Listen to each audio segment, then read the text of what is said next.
শোন শোন ওরে মন এ জীবন কতক্ষণ কিছুক্ষণ পরে তোর কাফন দাফন শোন শোন ওরে মন কিছুক্ষণ পরে বলতে আমি যে মরে গেছি বলছি একটু পরে এই রকম ব্যাপার না আমরা ইন্তেকাল যদি করি আমাকে কতক্ষণ লাগবে কিছুক্ষণ পরে আমাকে তো দাফন করে দেবে অর্থাৎ সকলকে যে মুমিন হবে সব সময় তার মনে একটা আকীদা থাকবে আশা থাকবে যে আমি মরার জন্য প্রস্তুত থাকতে হবে তুমি পিছাব করে পানি নেবে না চিন্তা ভাবনা করে আমি মনে বুড়ো বয়সে নামাজ রোজা করব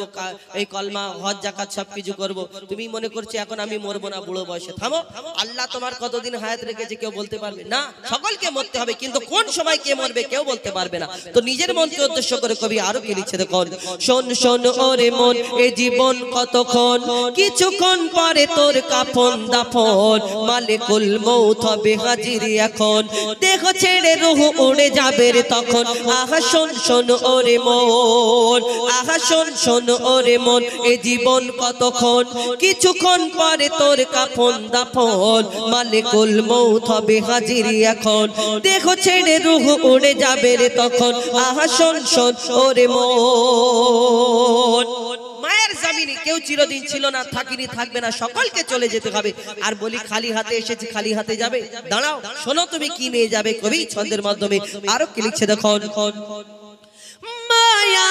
ভরা এই দুনিয়াতে কে ছিল চিরকাল হায়াতে কে ছিল চিরকাল হায়াতে নবী হোক আর বাদশা উজির বিদায় নিয়েছে খালি হাতে বিদায় নিয়েছে খালি হাতে নেকি গোনাহ আর পাওনা দেনা খেয়ে খেয়ে দোকানে লম্বা বিল হয়ে গেল অন্য দোকানে চলে গেলে দুনিয়াতে তোমার ক্ষমতা আছে লোকের জমির আল কেটে রাতারাত্রির একটু দাবিয়ে অন্য জনের দিকে বাড়িয়ে নিলে ছেলে পুলে ভবিষ্যতে এই দুনিয়াতে বসবাস করবে তুমি এই খালি হাতে যাবে যখন যাবে ভিতরে বুঝতে পারবে খালি হাত কি ভরা হাত কবি লিখছেন নেকি গোনাহ আর পাওনা দেনা নেকি গোনাহ আর পাওনা দেনা যাবে শুধু তোমার সাথে কবরে আধারে ঘুমাবি যখন মন কারলে কি রে সে ডাকবে তখন সওয়াল হবে তোর কঠোরে এমন খাড়া হয়ে যাবে তোর মরা গারলম আহা শোন শোন ওরে মন আহা শোন শোন ওরে মন এ জীবন কতক্ষণ কিছুক্ষণ পরে তোর কাফন দাফন মালিকুল মউত হবে হাজির এখন দেহ ছেড়ে রূহ উড়ে যাবে রে তখন আহা শোন শোন ওরে মন কুকুর জান্নাতে যাবে কোরআন শরীফের মধ্যে আল্লাহ উল্লেখ করলেন যে কুকুর সেই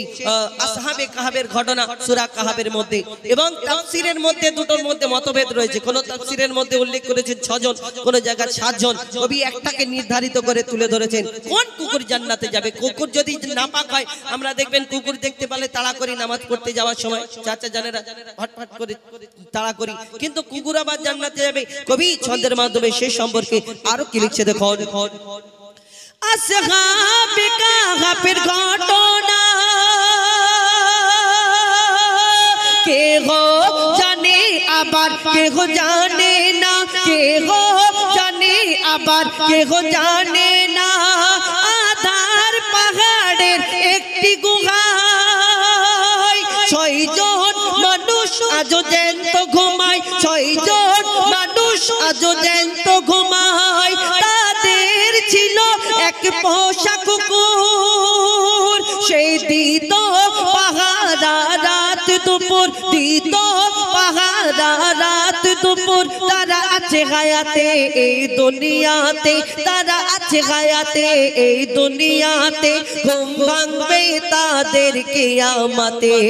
নির্জন নিঝুম নিরালা গুহায় 6 জন একসাথে আরামে ঘুমায় ওয়াদা করেছে খোদা দয়াময় কুকুর সাথে জান্নাতে তারা যাবে নিশ্চয় আহা শোন শোন ওরে মন শেষ কথা ঈসা নবী আসবে কোথায় এসে নামবেন তার হাতে কি থাকবে কবি ছন্দের মাধ্যমে আরো কি লিখছে দেখো চৌঠা আকাশে ঈসা নবী হায়া হায়াতে আছেন তিনি জানি সবই, হায়াতে আছেন তিনি জানি সবই, আসবেন তিনি আবার এই ধরাতে, নামবেন মসজিদে আকসাতে, নামবেন মসজিদে আকসাতে, করবেন তিনি ইসলাম প্রচার, শেষ হবে বেদিনদের অত্যাচার, শেষ হবে বেদিনদের অত্যাচার, না তীর থাকবে না থাকবে তলোয়ার, না তীর থাকবে না থাকবে তলোয়ার, কোরআন হবে তার হাতিয়ার, কোরআন হবে তার হাতিয়ার।